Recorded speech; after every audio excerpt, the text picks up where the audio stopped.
todo eso, si tienen algunas dudas de lo que vemos, pues planteen sus preguntas para que yo trate de resolverlas. Eso es lo más importante, que no se queden con dudas. No asisten a clase y después no reponen lo que hemos visto, es decir, no estudian lo que vimos, no solicitan los apuntes, pues avisarme es prácticamente como nada, ¿vale? Entonces, pues vamos a comenzar. Profe, sí, dígame. Hablando de dudas, de los problemas que dejó, la verdad, a mí me quedaron dudas en algunos problemas y quería ver si por lo menos podía resolver dos de esos, o sea, los más difíciles, porque vi respuestas de mis compañeros, pero creo que cada quien lo hizo a su manera. Ah, claro. Mira, precisamente de eso se tratan los ejercicios, ¿verdad?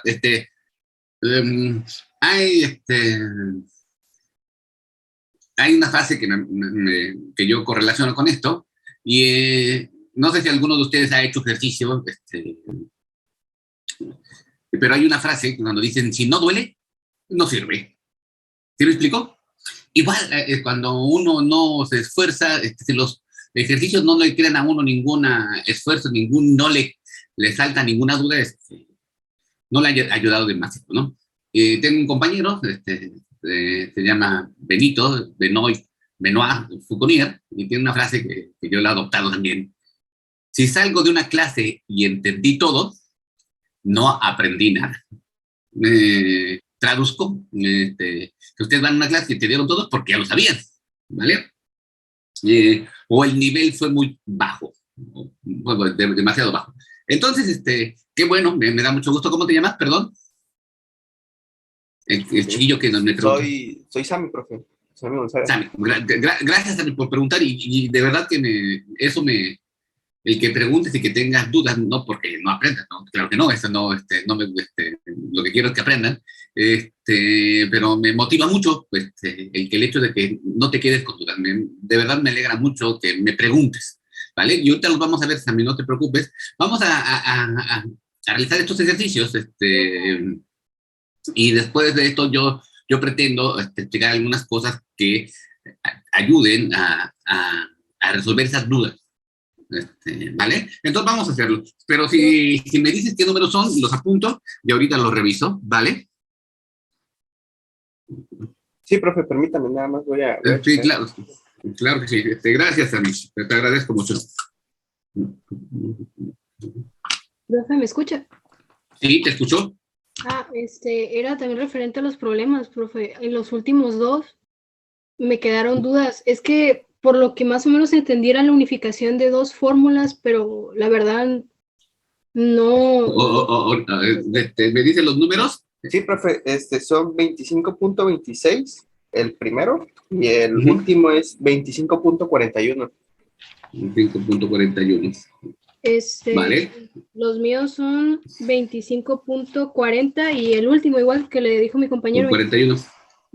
Punto 41. Ahorita los vamos a tratar lo voy a revisar, en cualquiera en el peor de los casos que lo veamos la próxima semana, pero los vamos a tratar de resolver, ¿vale?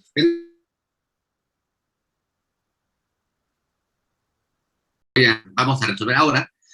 Tiene que ver con lo que hemos estado viendo, y terminando esto vamos a comenzar con el tema de los ejercicios que les encargué, ¿vale? Entonces vamos, voy a leer, lo tomé del SEAS. Una partícula cargada una partícula positiva de 4.20 nanocoulombios está en un campo eléctrico uniforme, dirigido hacia la izquierda. Se libera desde el reposo, pues la carga, obviamente, y se mueve a la izquierda, en la misma dirección que el campo eléctrico. Después de que se ha desplazado 6 centímetros, su energía cinética es de 1.50 por 10 a la menos 6 julios, y nos dicen que es positiva, es decir, positiva. Eso quiere decir que aumentó. ¿Qué trabajo realizó la fuerza eléctrica? P.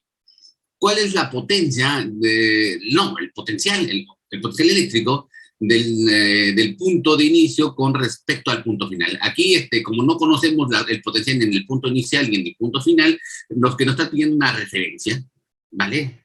Es decir, nos dicen, de alguna manera, uno lo puede expresar de muchas formas, pero una forma de expresarlo es decir, cuánto aumentó el potencial o disminuyó, cuánto cambió. De alguna manera nos preguntan el delta de B. Y después nos preguntan cuál es la magnitud del campo eléctrico. Entonces vamos a tratar de entender lo que está pasando. Normalmente cuando tengo un campo eléctrico uniforme, eso aquí lo hice chiquito, pero es grande, tengo dos placas cargadas. Estas placas son relativamente largas comparadas con la distancia que nos separan. Y dice, tengo una carga positiva y el campo eléctrico va dirigido a la izquierda, es decir, va en esta dirección. Este es el campo eléctrico. Y voy a pintar solamente una línea, en la que sabemos que hay varias, muchas, y son proporcionales a la intensidad del campo eléctrico. Y nos recordemos que los campos eléctricos se dirigen de la placa positiva o de la carga positiva a la carga negativa. Ahí está. Esa es la orientación. Después tenemos una carguita positiva y derivada desde el reposo. Es decir, su velocidad inicial es igual a 0. ¿Vale? Cuando nos dicen reposo, recordemos, es importantísimo, más que importante, es muy útil traducir reposo 1 como velocidad inicial 0. 2, dado que la velocidad inicial 0 y tu rapidez también es 0, la energía cinética también es igual a 0. ¿Vale? Esto del reposo nos lleva a estas dos conclusiones. ¿Vale? Después, la carguita se ha desplazado y se ha desplazado una cantidad de 6 centímetros. Y en este punto, su energía cinética, porque no la da, su energía cinética es D, y entonces aquí tenemos la energía cinética 2, es igual a 1.50 por 10 a la menos 6. Sí, 10 a la menos 6, voy a volver a escribir, porque esto ya es una verdadera porquería. Espérenme tantito.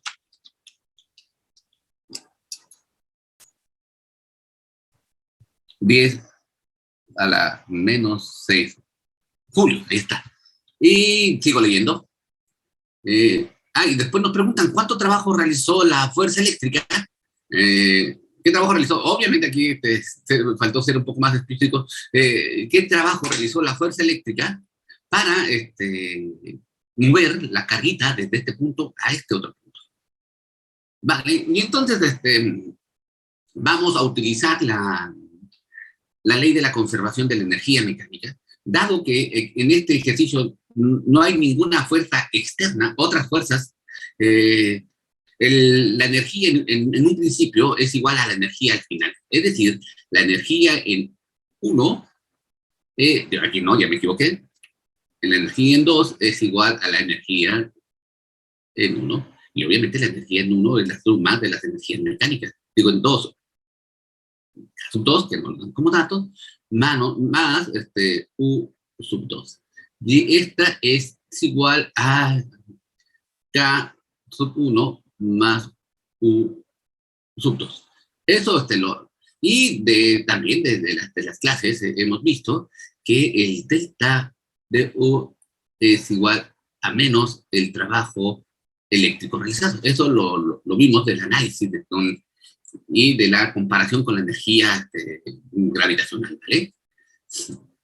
Y ya está, ya tenemos todo lo que necesitamos. Lo único que tenemos que hacer ahora es esta ecuación de aquí. Lo voy a reescribir de tal forma que yo encuentre el delta de U. Recordemos que el delta de U es... y esta ecuación yo la puedo escribir así. ¿No? Yo la puedo, pero como nos están pidiendo de aquí, yo la puedo escribir de la siguiente manera por comodidad. El trabajo es igual eléctrico, es igual a menos el delta de U. ¿Vale? Recordemos, lo voy a poner acá, el delta de U es igual a el U2 menos U1, pero yo si quiero escribir el menos delta de U, lo único que tengo que hacer es invertir, ¿no? El menos delta de U es igual a U1 menos U2. Ya. Recuerden que yo tengo invertidos el inicial menos el final, es el menos delta. Venga, entonces voy a reescribir esta ecuación. Esta ecuación, si se dan cuenta, yo quiero tener el menos delta de U. Entonces tengo que poner U2 menos U1. Entonces, aquí ya me equivoqué, voy a corregir. Ahí está. Ahora sí, para tener de aquí también, aquí lo voy a poner. Esto de aquí es 0, por lo que nos había dado el enunciado. Y entonces yo esto de aquí lo voy a pasar del otro lado restando, y ya tengo, resulta que K sub 2 es igual a menos el delta de U. Si se dan cuenta, por tanto, el trabajo eléctrico que nos están pidiendo en el inciso A,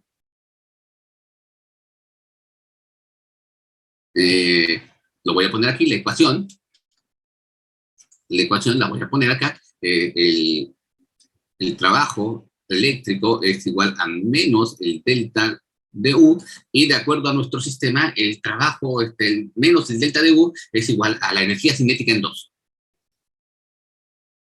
Esto de aquí, lo que estoy poniendo acá, es válido para este problema en particular, porque luego se revisan sus apuntes, apuntan esta ecuación, y bueno, es válido solamente para esta situación o para situaciones equivalentes, ¿vale?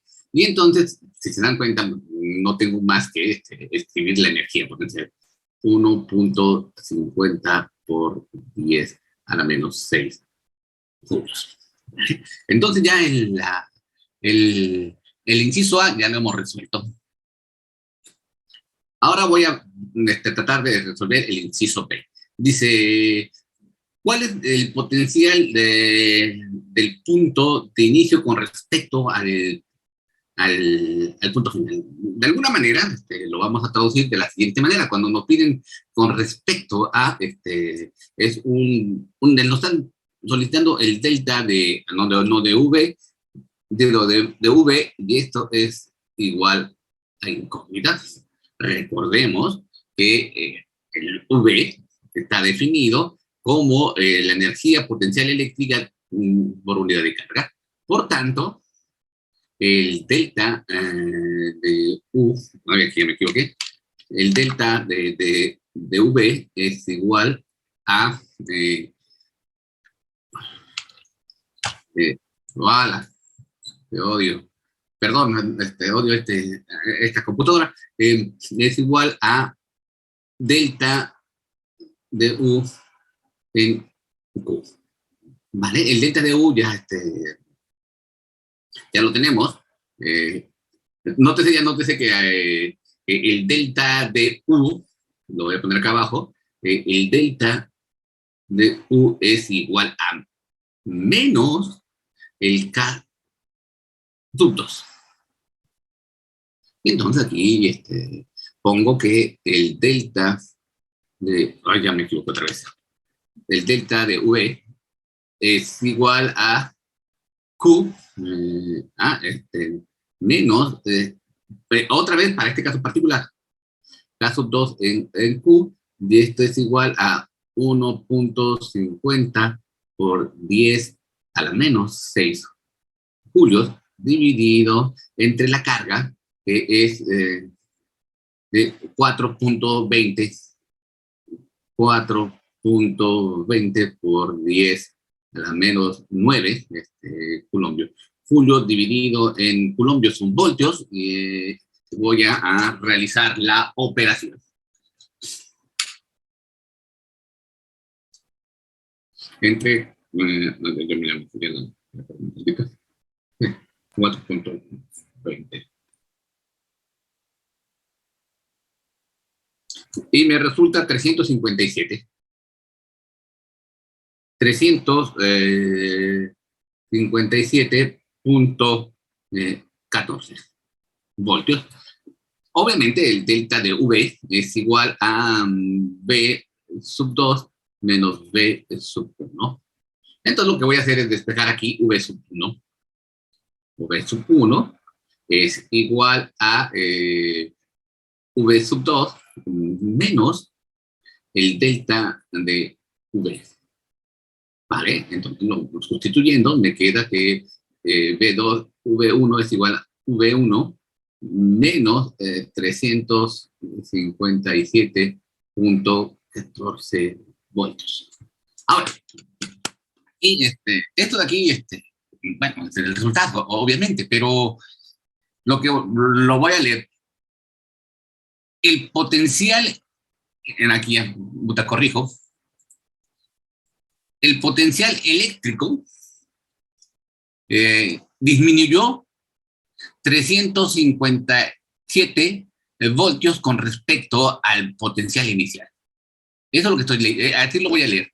El potencial eléctrico disminuyó en 357 voltios y ha disminuido, obvio, porque ha cambiado su energía potencial en energía cinética. Es decir, la energía cinética del sistema ha aumentado, obvio, porque tenía 0 en un principio y al final tenía esta cantidad de energía cinética.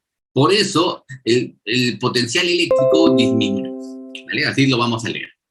Ahora, por último, el inciso C. ¿Cuál es la magnitud del campo eléctrico? Vale. Y entonces sabemos que, espérame un tantito, sí, en el inciso C. En el inciso C nos están preguntando, nótese que ya no aquí nos dicen la magnitud del campo eléctrico, y aquí no le pongo su tilde de vector porque es la magnitud. Recordemos que sin tilde de vector son las magnitudes. Y también recordemos que el trabajo eléctrico es igual a menos Q y D. También eso lo vimos ya, esto seguramente lo tendrán en su formulario, y lo único que tengo que hacer es despejar.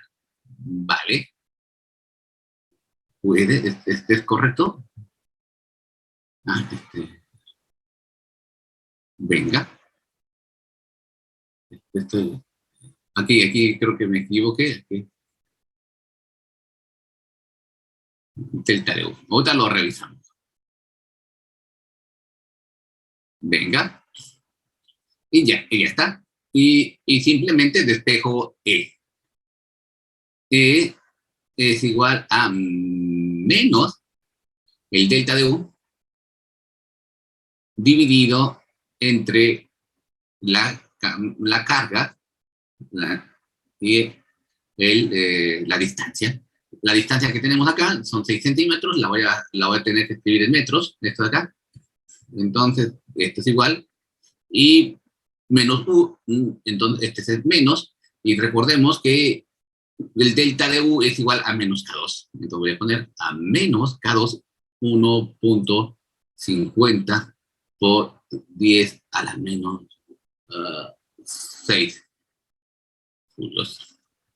Y la carga, que es igual a 4.20 por 10 a la menos 9 coulombios, por la distancia, que es 0.06 metros. Y ya está. Voy a descomponer, por comodidad, los julios. Los julios los voy a descomponer en newtons por metro, y los metros los cancelo con los metros, y newton sobre coulombio son las unidades precisamente del campo eléctrico. Entonces voy a el menos con el menos lo voy a cancelar, y entonces me va a quedar, si se dan cuenta, este resultado es el mismo de acá, entre es el que tengo acá. Entonces voy a tomar este valor y lo voy a dividir entre 0.06, entre 0.06. Y simplemente, de hecho, hubiera utilizado esa ecuación, era más fácil. Pero bueno, me resulta, lo voy a dejar con rojo, 5.950 2.4 newton sobre coulomb. Vale, voy a hacer el zoom inverso, voy a enchiquitecer, pues, ya para que vean la respuesta. Si tienen alguna duda, pues, hagan sus preguntas, por favor.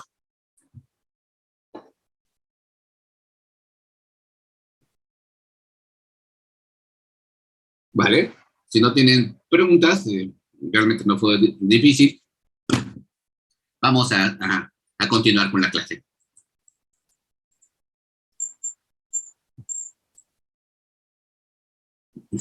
Ahora sí tiene que ver con los ejercicios que les encargué.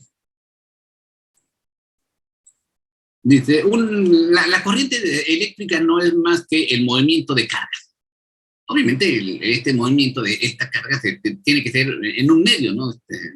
¿Vale? Por ejemplo, un alambre conductor. Y vamos a definir la corriente eléctrica como la cantidad de carga que atraviesa un área dada. Aquí está, un área dada. Aquí está. Este es el área, por ejemplo. Voy a ponerlo aquí con un color más clarito. Por ejemplo, este es la cantidad de carga eléctrica que atraviesa un área determinada, por unidad de tiempo. ¿Vale? O si se dan cuenta, la magnitud de la carga la medimos en coulombios y el tiempo en segundos. Coulombios dividido en segundos es una nueva unidad que se llama amperios. Bueno, no nueva para nosotros, amperios. Aquí hay una, bueno, continúo. Nótese que la corriente, le vamos a llamar la corriente convencional, se define con respecto a las cargas positivas. ¿Qué cantidad de cargas positivas han atravesado un cierto área dado por unidad de tiempo?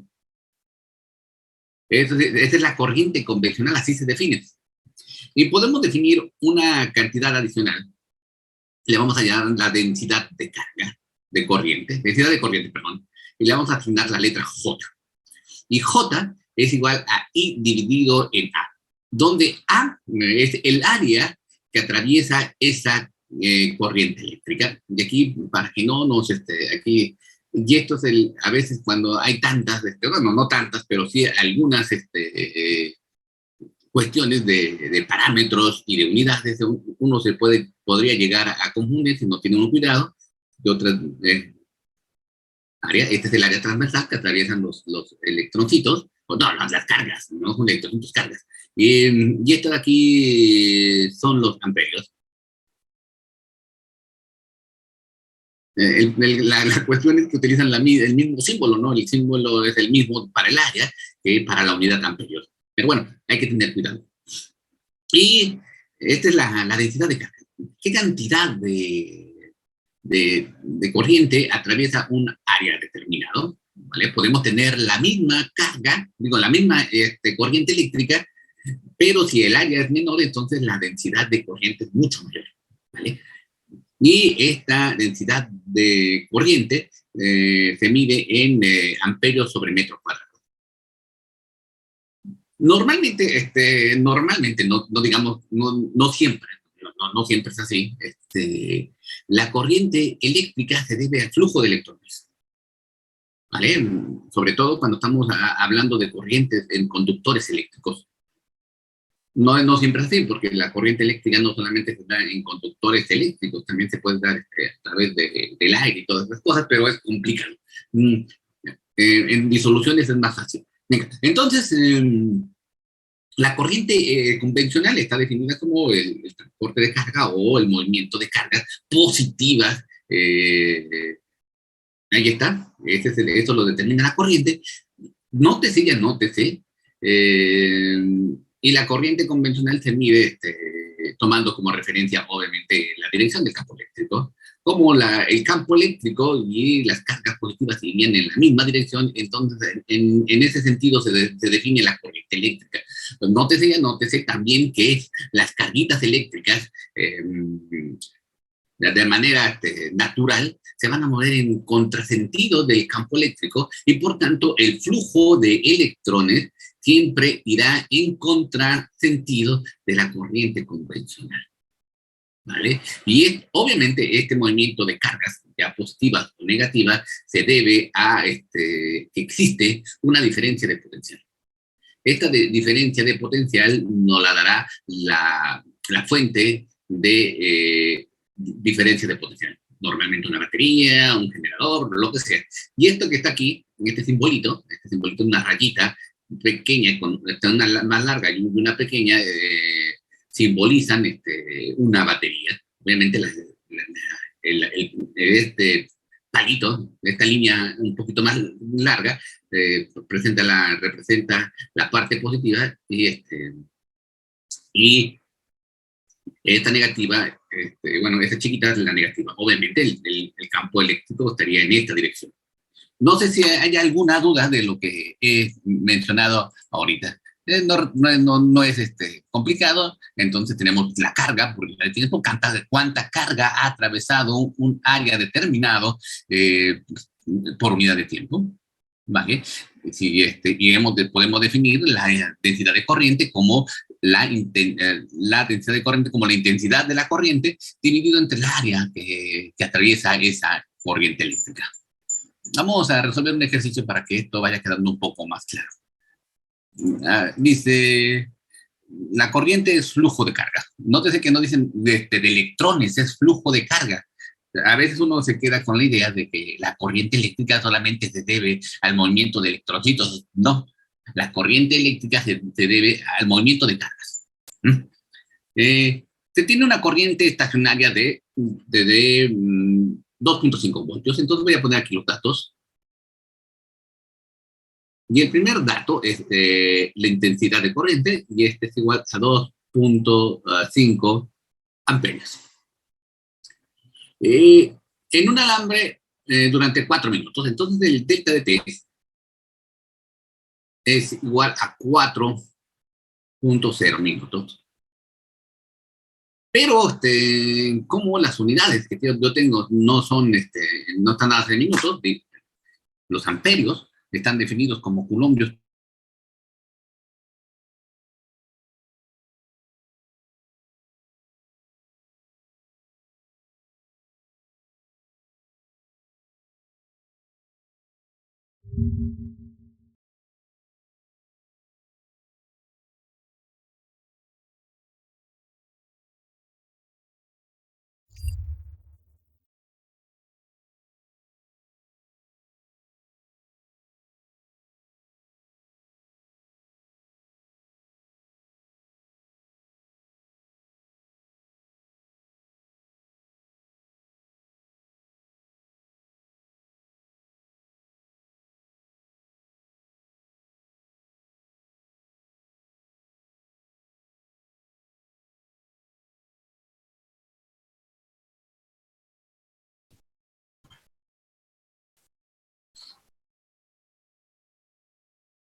Vale, entonces, insisto, como la intensidad de corriente eléctrica se mide en segundos, entonces convertí estos 4 minutos en segundos.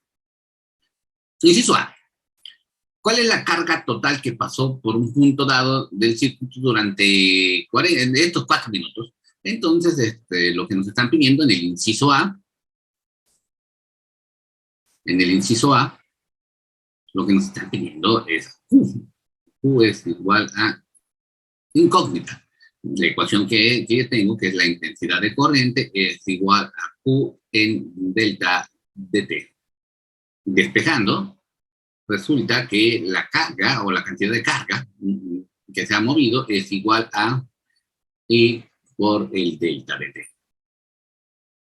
Y entonces aquí simplemente Q es igual a 2.5 amperios, ay, ya me equivoqué, los 5 amperios, que son 9 coulombios sobre segundo, multiplicados por 240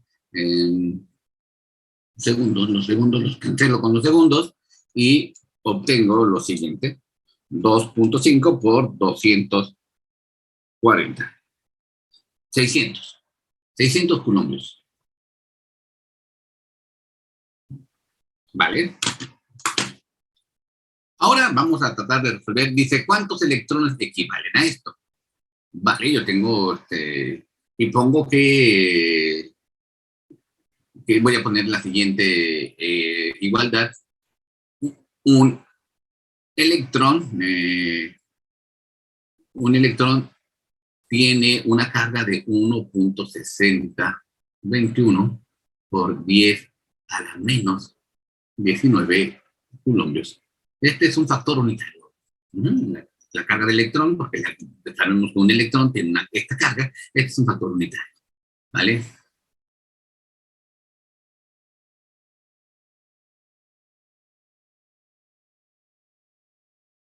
Y entonces, el número de electrones, obviamente, el número de electrones es igual a la carga multiplicado por este factor unitario, por un electrón dividido entre 1.6021 por 10 a la menos 19 coulombios por electrón. Se van a eliminar los electrones, obviamente, y tengo 600 dividido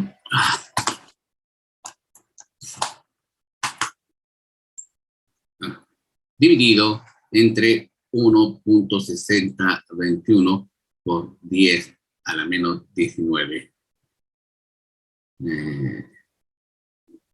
coulombios. Coulombios con coulombios, aquí tengo electrones. Espérame un tantito. Aquí nótese que distingo entre la carga del electrón, que es esta de acá, y el símbolo del electrón, que es este de acá. ¿Vale? Carga del electrón, electrón. Y simplemente voy a dividir 600, entre 1.6021, 19. Esto me resulta a 3.74 por 10 a la 21 electrones. Nótese la cantidad inmensa de electrones que tenemos que se tendrían que mover en apenas 4 minutos para lograr una corriente eléctrica de 2.54 amperios. ¿Vale? Es verdaderamente impresionante. Este ejercicio es para que veamos la cantidad de electrones o de cargas unitarias que tenemos que mover para lograr esta cantidad de corriente. Venga. Vamos a hablar ahora de la resistencia, obviamente de la resistencia eléctrica. Y Ohm estableció que la corriente en un alambre, por ejemplo, en la corriente, en un circuito de esta manera, de esta forma, la corriente, es decir, I, la corriente convencional I, esta corriente es directamente proporcional a la diferencia de potencial que yo le aplico. Vale, aquí tengo la diferencia de potencial, que esta diferencia de potencial es suministrada por una fuente de poder, ya sea una batería, un generador, lo que sea. Y entonces Ohm encontró que esta intensidad de corriente era directamente proporcional a la diferencia de potencial. ¿Vale? Vamos a cambiar el símbolo delta de V por simplemente V. No confundir con el potencial con el voltaje. ¿Vale? ¿Qué quiere decir? Que si yo aumentaba, o si él aumentaba la diferencia de potencial, digamos, él utilizaba pilas, y si ponía 2 pilas en lugar de una, es decir, 2 pilas de estas de, por ejemplo, doble A, él notaba que la corriente aumentaba al doble. Y si ponía 3 pilas en serie, entonces, venga la alegría, la corriente aumentaba al triple. Es decir, la intensidad de corriente es directamente proporcional al potencial aplicado, a la diferencia de potencial aplicado.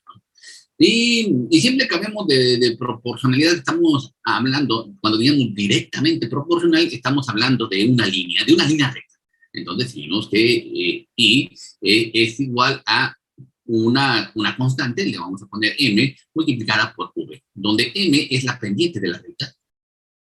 Yo tengo aquí, nótese que si la diferencia de potencial, si fuese una recta, tendría que sumarle un más B, donde B es lo que llamamos la ordenada al origen. En este caso no existe porque cuando la diferencia de potencial es cero, no hay corriente, ¿vale? No se mueve ningún electroncito. Entonces comienza en el origen, y si yo trazo I contra V, tengo una línea recta, donde tengo una pendiente, ¿vale?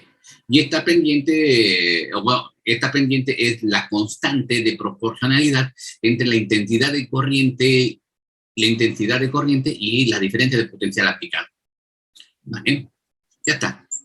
Entonces, él encontró eso. Que a la medida que yo aumentaba la diferencia de potencial, la intensidad de corriente aumentaba. Recordemos que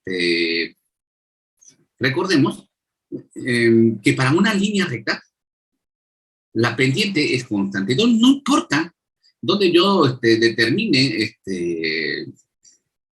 la pendiente, es constante. Es decir, esta pendiente, le voy a llamar M, es constante, no importa, si yo tengo aquí I1 producido por esta diferencia de potencial 1, o esta I2, esta intensidad de corriente producida por esta diferencia de potencial, siempre guardarán la misma relación, es decir, I es igual a M por V. Si yo conozco V, puedo determinar I y viceversa. A esta constante de proporcionalidad le llamo resistencia 1NR. ¿Vale? Y a esto se le conoce como la ley de Ohm. Él encontró que era directamente proporcional, y a esta constante de proporcionalidad le llamó 1R, donde R es la resistencia del material, ¿vale? Entonces, I es igual a V por R. A esta se le conoce como la ley de Ohm.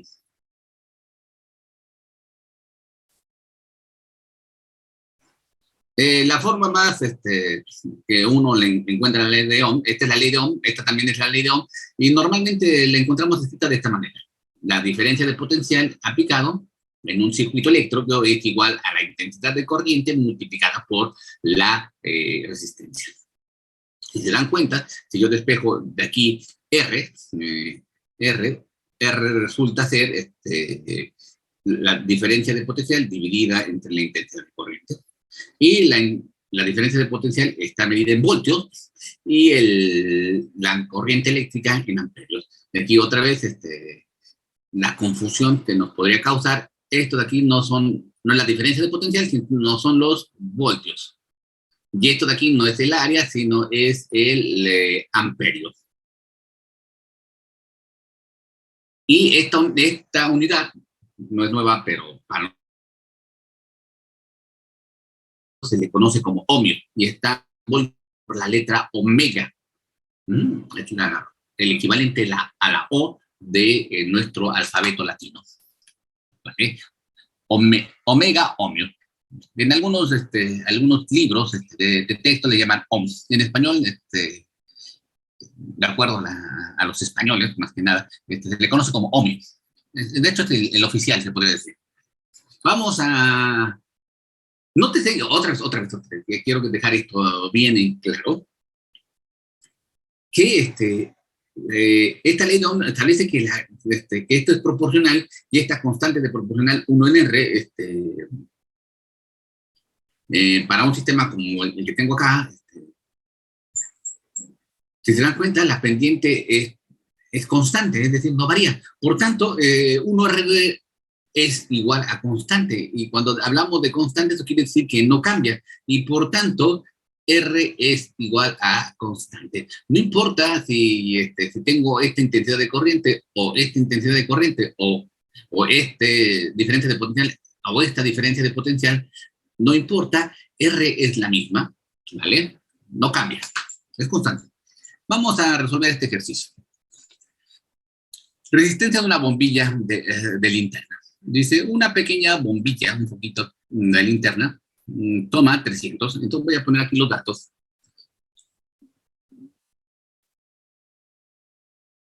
Y entonces aquí toma 300 amperios. Aquí no nos lo dicen, pero esto es la intensidad de corriente. Esto es igual a 300 miliamperios.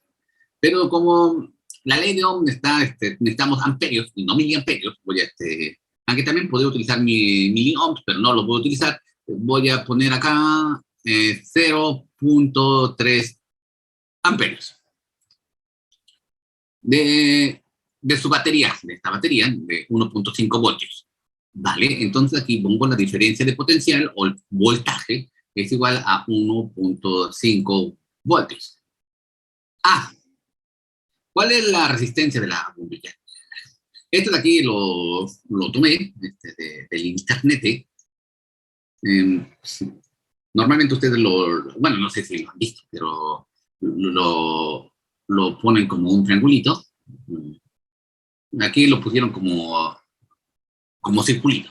Y entonces aquí veo claramente que, por ejemplo, V es igual a I por R, R es igual a V en I, V en I es igual a V en R. Lo que yo quiero es R, entonces R es igual, voy a poner acá, R es igual a V en I.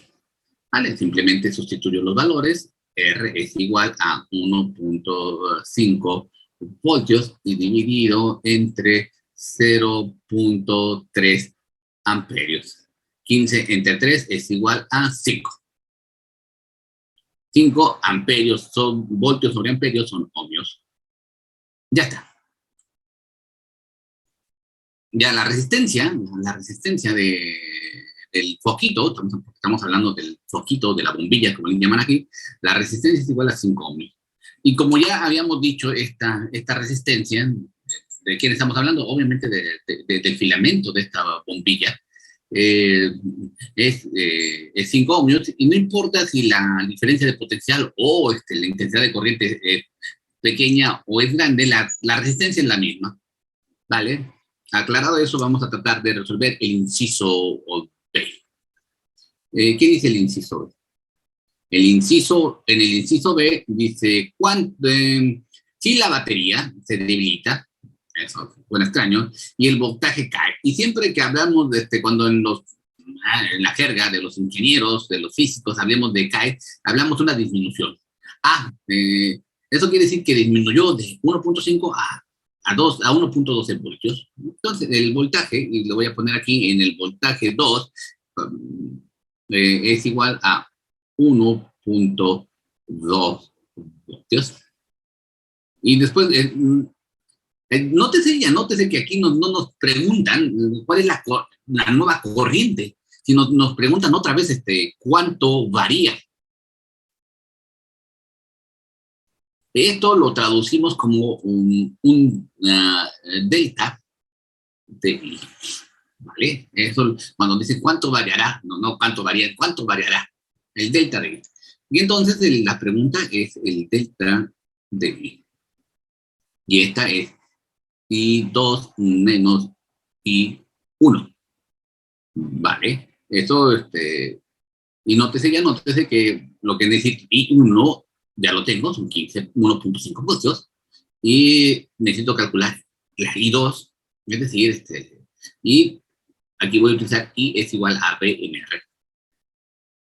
Y le voy a poner subíndice 2, es igual a B, obviamente B sub 2, dividido en R. Nótese aquí que no le pongo sub 2 porque ya les había comentado que la R es constante, es una misma R, no tiene sentido ponerle 1, 2, 3, 4, 5 porque es la misma. Y esta es igual a la diferencia de potencial, el voltaje, pues, 1.2 voltios dividido en 5 ohmios, y los ohmios son voltios dividido en amperios. Los voltios los cancelo con los voltios y el resultado me da a dar en amperios. Entonces pongo 1.2 dividido entre 5. Y eso me da 0.24 amperios.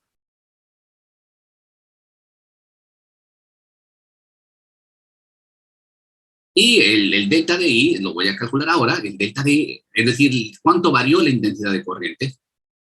Y este es igual a I sub 2 menos I sub 1. Este es igual a 0.24 menos 0.3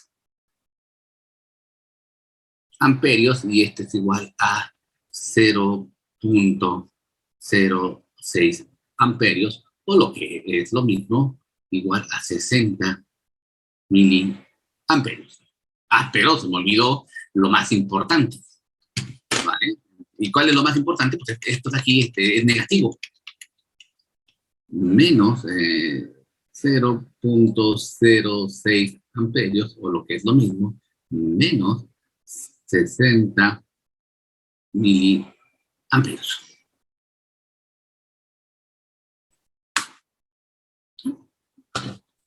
No sé si alguien de ustedes quisiera interpretar este resultado, cómo lo explicarían o cómo lo expresarían más que explicarlo.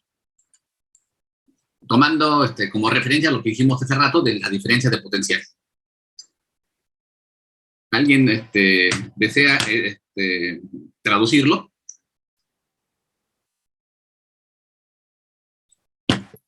¿Sí me escuchan?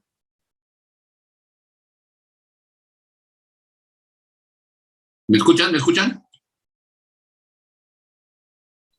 Sí, profe. ¿Sí me escuchan? Sí, profe, escucha.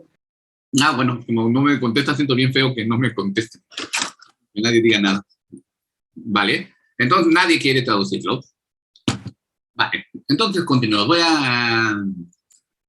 a enchiquitecer esto para que copien el problema y continuemos. Profesor. Disculpe, Disculpe, ¿escuchó? Eso significa que, digamos que en lugar de meter un consumo de batería, lo que está haciendo es que entra energía, ¿no? En amperios. No, es lo que este signo menos quiere decir que la intensidad de corriente disminuyó. ¿Y por qué disminuyó la intensidad de corriente? Obviamente debido a que la diferencia de potencial disminuyó. Miren, pasó de esta a esta.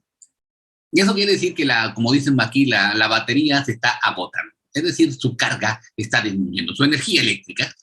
Porque recordemos que la energía eléctrica es proporcional a la cantidad de carga que está aquí. ¿Vale? Entonces decimos que la intensidad de corriente disminuyó. Disminuyó en 60 miliamperios. Esta diferencia quiere decir que disminuyó. Hay baterías que son recargables cuando uno las somete. A esto le llamamos un circuito voltaico, y si lo tenemos en reversa, es decir, jalamos los electrones no en este sentido, sino invertimos y los ponemos en este sentido. Decimos que es un circuito galvánico. Lo van a ver en sus clases de electroquímica. Y cuando uno va en sentido inverso, invierte aquí la polaridad del generador, entonces en lugar de estar empujando electroncitos en esta dirección, lo voy a decir así, no es así, obviamente no es así, chupa electrones. Y entonces los trae en reversa y recargamos la batería. No todas las baterías son recargables. Y eso tiene que ver con las reacciones que se dan aquí. Obviamente esta batería nos está entregando electrones gracias a que están sucediendo reacciones químicas dentro de la batería. Cada que sucede una reacción nos libera electrones. Y viceversa, cuando le aplicamos energía eléctrica, es decir, un flujo de electrones, estamos regresando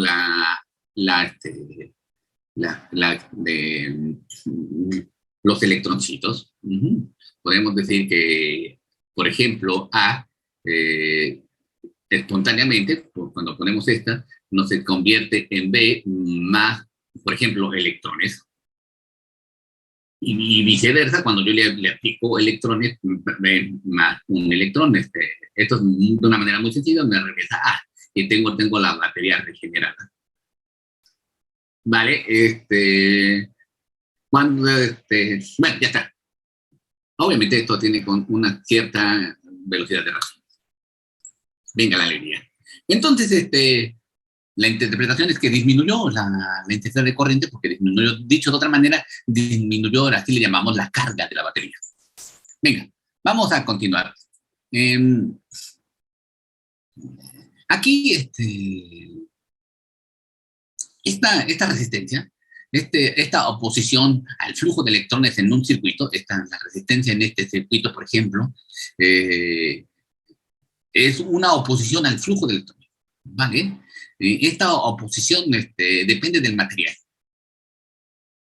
Hay materiales que con mucha facilidad permiten el flujo de electrones dentro de ellos mismos. Y hay otros materiales que no tan fácilmente, y hay otros tantos que no permiten para nada el paso de electrones. A estos materiales, espérenme tantito, voy a disminuir esto un poco, no, esta es la ley de Kirchhoff, voy a ver. Espérame tantito, perdí la página, creo que la 637, lo voy a poner acá. 600, no, me voy, perdón. Estos materiales se oponen, o no, se oponen acá está, ya la vi. Creo que es esta, no, es esta.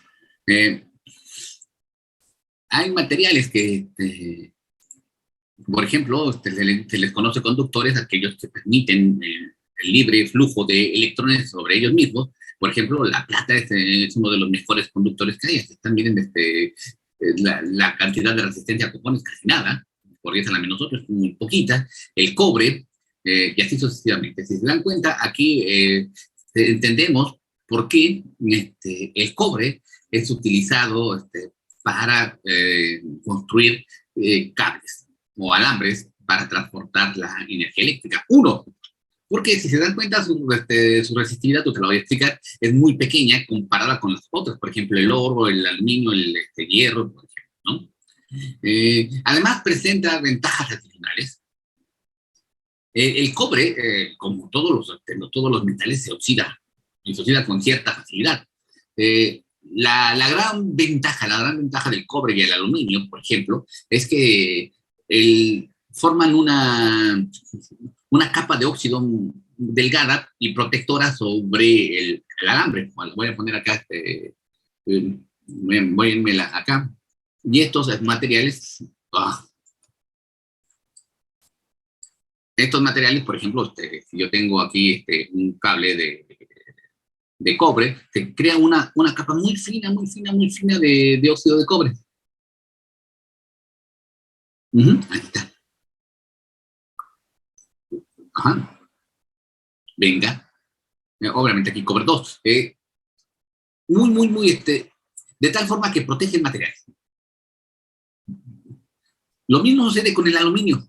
El aluminio forma compuestos, óxido de aluminio de una manera muy fácil y muy rápida, de tal forma que protege. Por esto estos dos de acá no se oxidan tan fácilmente.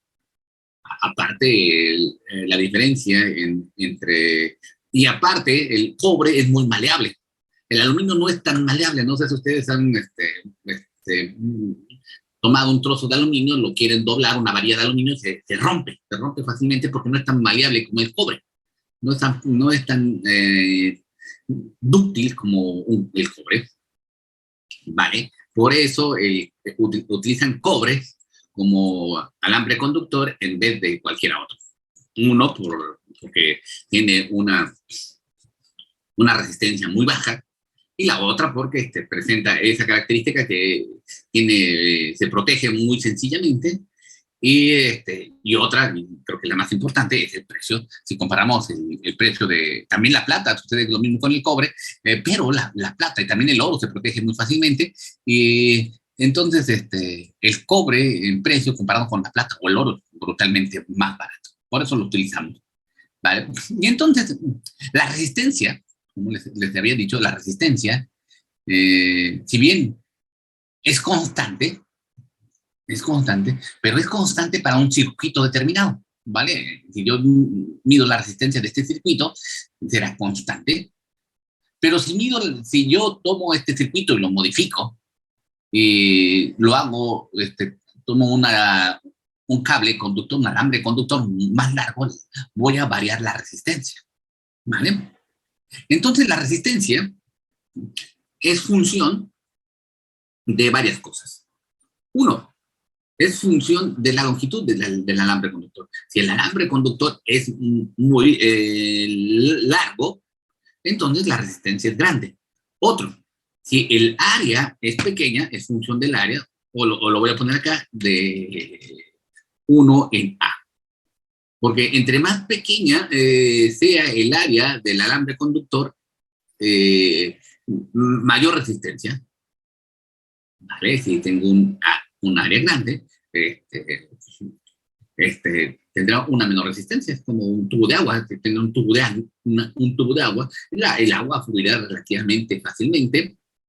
Y si tienen un tubito pequeño, tendrán que soplar un montón para obtener el mismo flujo, en este caso, la intensidad de corrientes. Y la temperatura. Entre mayor sea la temperatura, mayor es la resistencia del material. ¿Vale?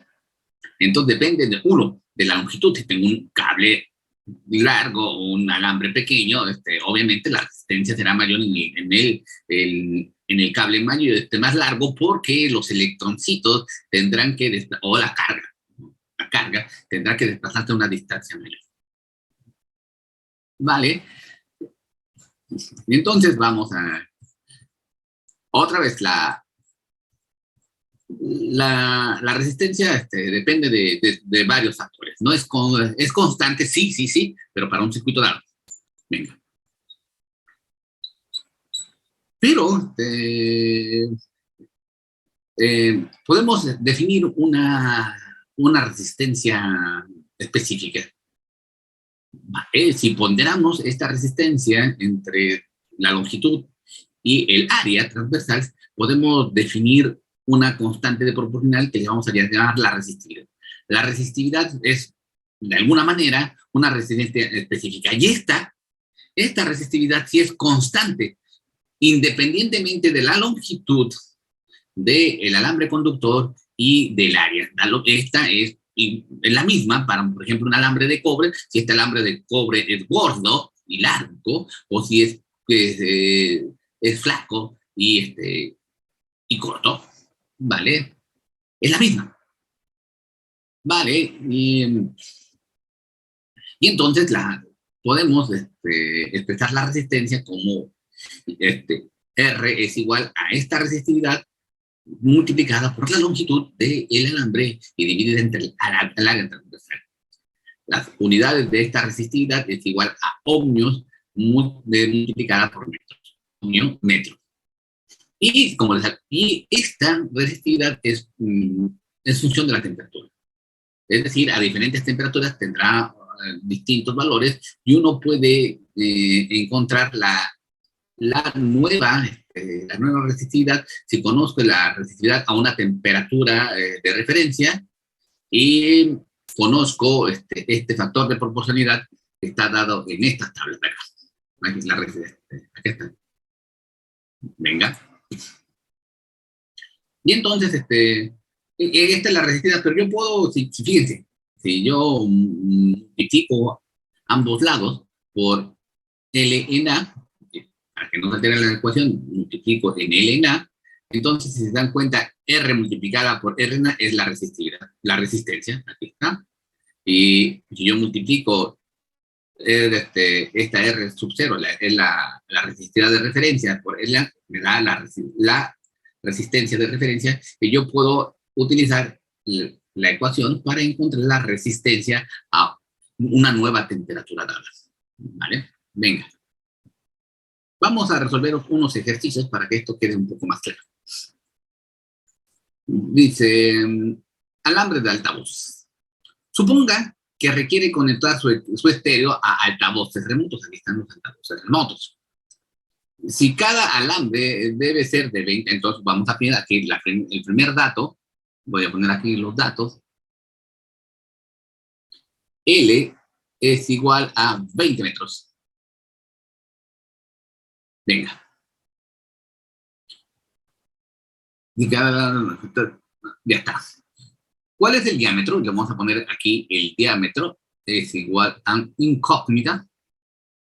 Debe usarse usarse para alambres de cobre, aquí por eso puse esto aquí, cobre, con una resistencia menor. Entonces la resistencia debe ser menor a 0.10 ohmios. Venga. Por alambre. Si la corriente para cada altavoz, entonces vemos la corriente, A es igual a 4.0 amperios. Entonces, ¿cuál es nos preguntan cuál es el diámetro. Voy a escribir la ecuación de la resistividad. ¿Vale? La ecuación de la resistividad nos dice que la resistencia es igual a la resistividad multiplicada por la longitud y dividida en el área. Obviamente aquí los alambres conductores son tubitos, ¿no? o son varillas muy largas, entonces nos solicitan el diámetro.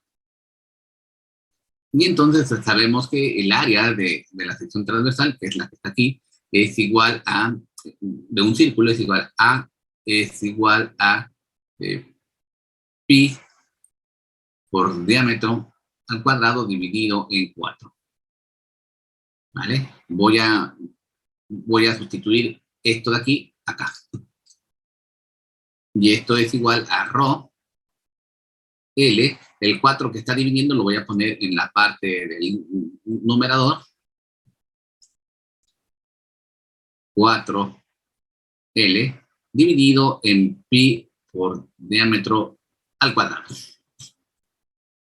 Ya está. Ahora voy a despejar D, que es el diámetro. D es igual, me resulta que es rho, que multiplica a, voy a poner aquí el 4 rho L dividido en pi R, le tomó la raíz cuadrada.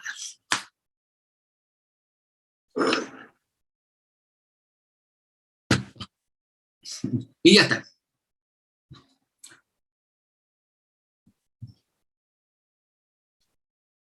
Entonces ponemos D es igual a raíz de quebrado 4 por rho, que es este valor que tengo acá, rho, la resistividad que es para el cobre, por 1.68 por 10 a la menos 8 ohmios multiplicado por metros. Por la longitud, que son 20 metros. Ya tengo toda la parte, yo aquí pongo pi por la resistencia, que es 0.10 ohmios. Los ohmios los cancelo con los ohmios. Y voy a realizar la operación. 4 por 1.68 por 10 a la menos 8 por 20 dividido entre 0.1. Otra vez lo voy a hacer. 4 por 1.68 a la menos 8 por 20 dividido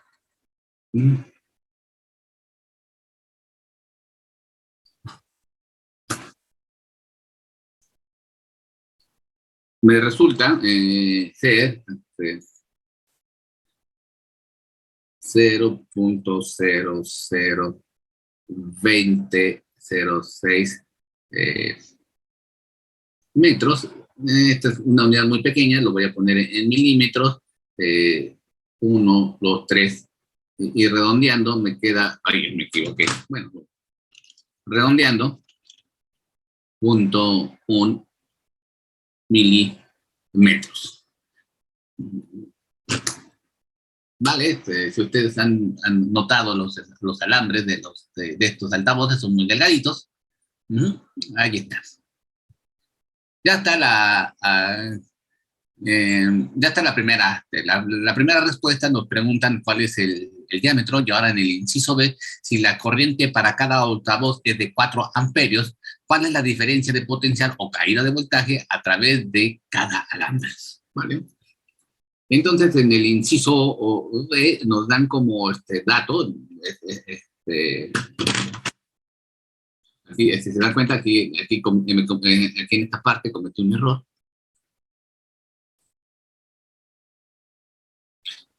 Y es igual a 4 amperios, y lo que nos están solicitando es UV. Vale. Sabemos que sabemos que R es igual a 0.10 ohmios, y entonces sabemos que V es igual a I por R, y por tanto, esta es la ley de Ohm. R es igual a V en I. No, Miguel, estás haciendo una tontería, perdón. Simplemente tengo que sustituir. Entonces, V es igual a I, que son 4 amperios. Y voy a cambiar los amperios por que son columpios por segundo, y dividido entre... ay, Miguel, estoy haciendo puras tonterías, perdón. Amperios por R, que son 0.10 por 0.10 ohmios, que son voltios dividido en amperios, amperios con amperios, y esto resulta ser a 0.4 voltios. Si se dan cuenta, la diferencia de potencial para estas bocinas, y en general estos datos son muy, ¿cómo podría decirlo? Muy apegados a los equipos comerciales. Si se dan cuenta, la diferencia de potencial es muy pequeñita. O sea, para que las bocinas funcionen, necesitan una pequeña diferencia de potencial. Sí, necesitan una corriente relativamente grande, pero la diferencia de potencial debe ser pequeña. Ahora, y esto nos lleva